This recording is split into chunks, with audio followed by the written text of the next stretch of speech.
नमस्कार दोस्तों, आप सभी का बहुत बहुत स्वागत है। मध्य प्रदेश बोर्ड की त्रैमासिक परीक्षाएं स्टार्ट होने वाली है 7 अक्टूबर से। उसके लिए हम आपको जो आपका पेपर रहेगा हिंदी का 14 अक्टूबर को।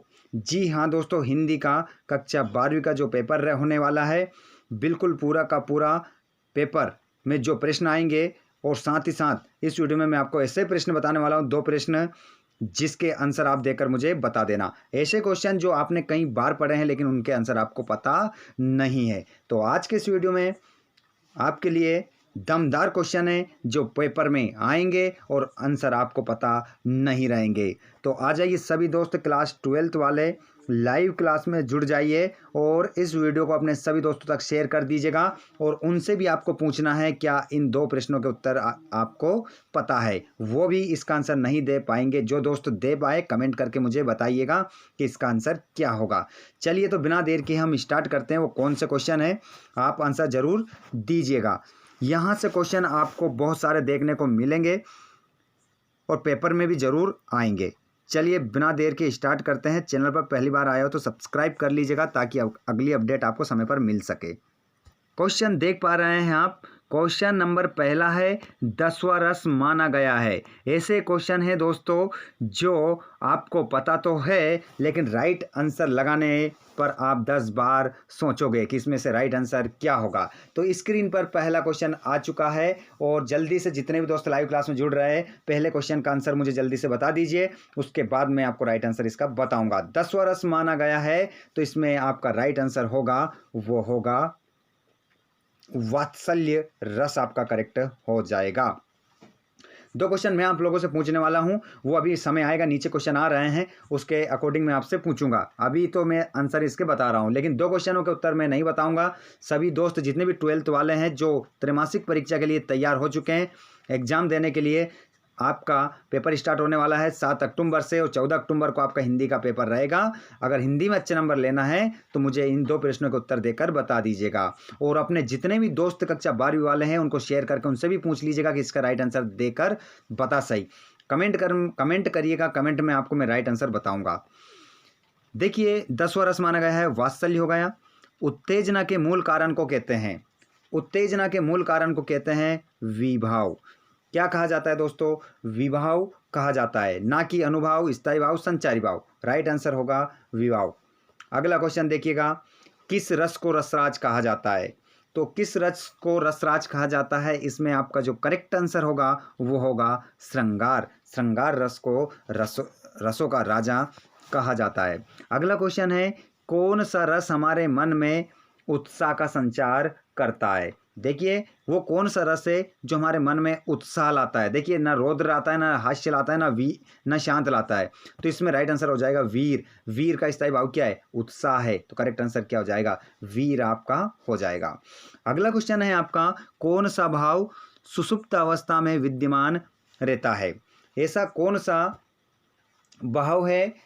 स्थायी भाव है, अस्थायी भाव है, ये तो कोई होता ही नहीं है। और यहाँ पर विभाव होता है, एक संचारी भाव होता है। अब इनमें से कौन सा ऐसा भाव है जो हमेशा सोया हुआ रहता है?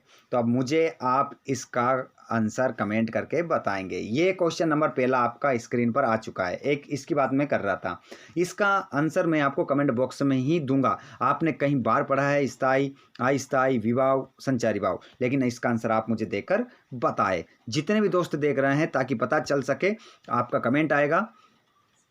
अब जो कमेंट करेगा वही स्टूडेंट वास्तव में स्टडी करने वाला है, बाकी तो सब टाइम पास करने वाले हैं। क्योंकि बहुत सारे कमेंट करते नहीं हैं अधिकतर, जैसे कि बहुत सारे हमारे वीडियो होते हैं उन पे 50 के व्यूज़ रहते हैं, लेकिन कमेंट करने वाले कम से कम 50 बच्चे ही रहते हैं। मतलब वास्तव में जो स्टडी करते हैं वही कमेंट करते हैं।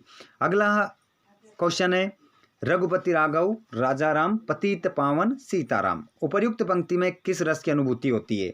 तो यहाँ पर देखिए ना तो श्रृंगार रस है, ना इसमें भक्ति रस है। कौन सा है? भक्ति रस। ना भयानक रस है, ना शांत रस है। ठीक है, यहाँ पर जो है भक्ति रस है। ठीक है, अगर यहाँ पर भक्ति रस और भक्ति हमारा ऑप्शन में नहीं होता तो हम कौन सा लगाते? शांत लगा देते। लेकिन अभी यहाँ पर आपका राइट आंसर क्या हो जाएगा? भक्ति रस। अगला क्वेश्चन आप देखेंगे स्क्रीन पर, आतंकवादी नाम मात्र से उत्पन्न भय किसके अंतर्गत आएगा? देखिए आतंकवादी नाम मात्र से, देखिए आतंकवादी का नाम सुनकर ही आपको आप डरने लगते हो। ये किस भाव के अंतर्गत आएगा? विभाव के, अनुभाव के, संचारी भाव के, इनमें से कोई नहीं। क्वेश्चन नंबर दूसरा आपका आ चुका है जो मैंने आपको थंबनेल पर बताया था। बताइए अब मुझे इसका आंसर क्या होगा। आपने कहीं बार पढ़ा है विभाव, अनुभाव, संचारी भाव, लेकिन इसमें राइट आंसर आपका क्या होगा? त्रैमासिक परीक्षा 2022-23 के लिए ये वीडियो आपके लिए बहुत ही महत्वपूर्ण होने वाला है। जितने भी स्टूडेंट क्लास 12th वाले इस वीडियो को देख रहे हैं, एक बार अपने सभी दोस्तों को भी शेयर करिएगा और उनसे भी इन 2 प्रश्नों के उत्तर आपको पूछना है, जवाब लेना है। वो भी नहीं दे पाएंगे, ये 100% गारंटी है। और इसका राइट आंसर आपको कमेंट बॉक्स में बताया जाएगा। चलिए क्वेश्चन नंबर अगला देखेंगे। माता की मृत्यु के वर्णन में कौन सा रस होता है? माता की मृत्यु के वर्णन में कौन सा रस होता है? देखिए, ना वीर होता है, ना हास्य होता है, ना भयानक होता है, करुण रस होता है मेरे दोस्तों। क्या होता है?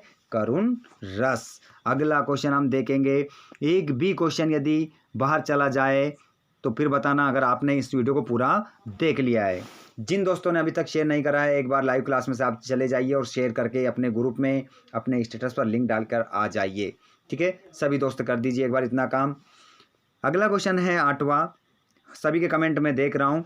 रामचरितमानस के राम लक्ष्मण परशुराम संवाद में तुलसी ने किस रस का प्रयोग किया है? तो दोस्तों यहाँ पर तुलसीदास जी ने जिस रस का प्रयोग करा है उस रस का है वीर रस का प्रयोग यहाँ पर करा है।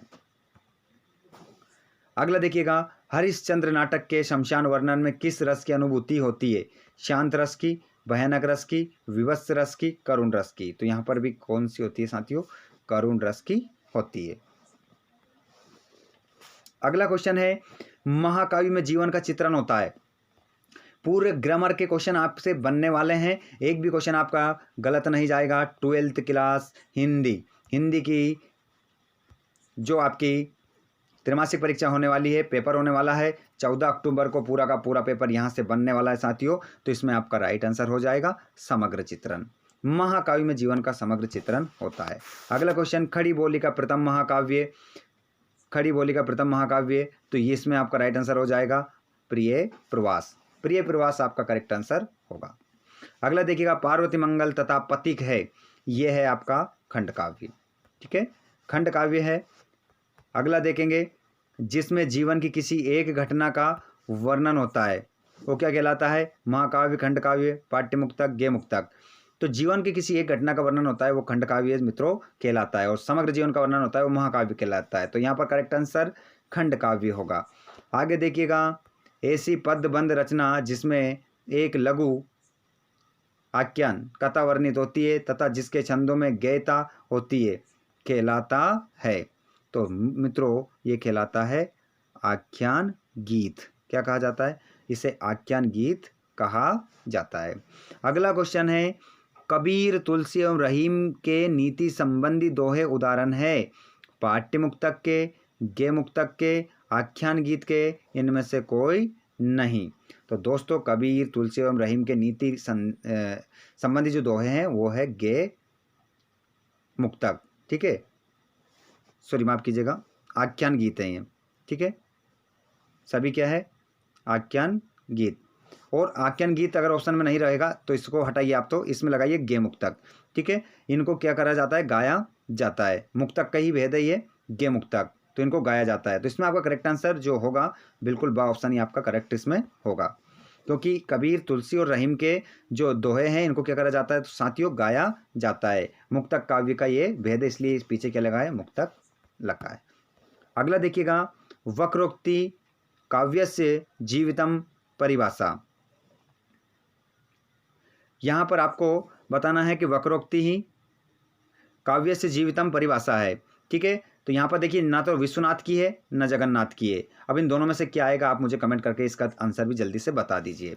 वक्रोक्ति काव्यस्य जीवितम लाइफ लाइन आपको दे दिया यहाँ पर। ठीक है, दोनों में से मैंने 2 ऑप्शन क्लियर यहाँ पर कैंसिल कर दिए, 2 बताए हैं, 2 में से बताइए राइट आंसर क्या होगा। सभी कमेंट करके मुझे बताइएगा। अगला देखेंगे हम।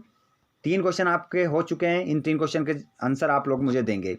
सर्वाधिक लोकप्रिय महाकाव्य है, तो ये है आपका रामचरितमानस जो सभी जानते हैं। अगला क्वेश्चन है। काव्य की शोभा बढ़ाने वाले शब्द क्या कहलाते हैं? तो ये दोस्तों ये कहलाते हैं अलंकार। नोट कर लीजिएगा कि क्वेश्चन को, जहाँ शब्द चयन द्वारा कथन में सौंदर्य आता है वहाँ पर कौन सा अलंकार होता है? वो होता है शब्दालंकार। लिखते चलिए, ऐसे क्वेश्चन हैं जो पेपर में आएंगे और होश उड़ा देंगे। ठीक है। काव्य के अर्थ और भाव को चमत्कार पूर्ण बनाने वाले अलंकार कहलाते हैं। देखिए, काव्य के अर्थ और भाव को चमत्कार पूर्ण बनाने वाले सब अलंकार कहलाते हैं अर्थ अलंकार, शब्द अलंकार, अनुप्रास अलंकार, उपमा अलंकार। देखिए, काव्य के अर्थ, ठीक है, तो यहाँ पर जो अलंकार होगा वो होगा अर्थ अलंकार, क्योंकि यहाँ पर अर्थ और भाव की बात की जा रही है। अगला देखिएगा, लक्ष्मी थी या दुर्गा थी वे स्वयं वीरता का अवतार में अलंकार है। तो यहाँ पर आपको बताना है लक्ष्मी थी या दुर्गा थी वे स्वयं वीरता का अवतार में अलंकार है। जल्दी से कमेंट करिए जितने भी लाइव क्लास में देख रहे हैं, जल्दी से कमेंट करके बता दीजिए। ओके, ठीक है, जितने भी दोस्त हमारे जुड़ रहे हैं जल्दी से कमेंट करके बताइए मुझे इस क्वेश्चन में आपका कौन सा अलंकार होगा। तो क्वेश्चन नंबर ये 4th वाला आप नोट कर लीजिए, इसका आंसर आप मुझे कमेंट करके बताइएगा। क्लास हमारी ज़्यादा लंबी हो चुकी है, अगली क्लास में आपको इसके नीचे वाले सभी क्वेश्चन हम बताने वाले हैं। तो बने रहे, चैनल को सब्सक्राइब कीजिएगा, अगले वीडियो का वेट कीजिएगा। त्रैमासिक परीक्षा बिल्कुल पार होगी, पास होंगे और अच्छे नंबर से हम पार होंगे त्रैमासिक एग्जाम में। ठीक है, तो आप सभी दोस्त चैनल को सब्सक्राइब करके घंटी के बटन कॉल पर करके रखिएगा ताकि आपको वीडियो समय पर मिल सके। 4 क्वेश्चन मैंने आपको दिए हैं, चारों क्वेश्चन का आंसर होना चाहिए नंबर डाल के कि 21 का ये, 22 का ये, 23 का ये, जो भी 8 का ये आंसर सभी आप कमेंट करके बताइएगा। मिलते हैं हम अगले वीडियो में आगे के प्रश्नों के साथ। त्रैमासिक के बहुत सारे वीडियो आप लोगों के लिए लेकर हम आने वाले हैं। चैनल को जरूर सब्सक्राइब करके रखिएगा और घंटी बटन को ऑल पर रखिएगा। धन्यवाद।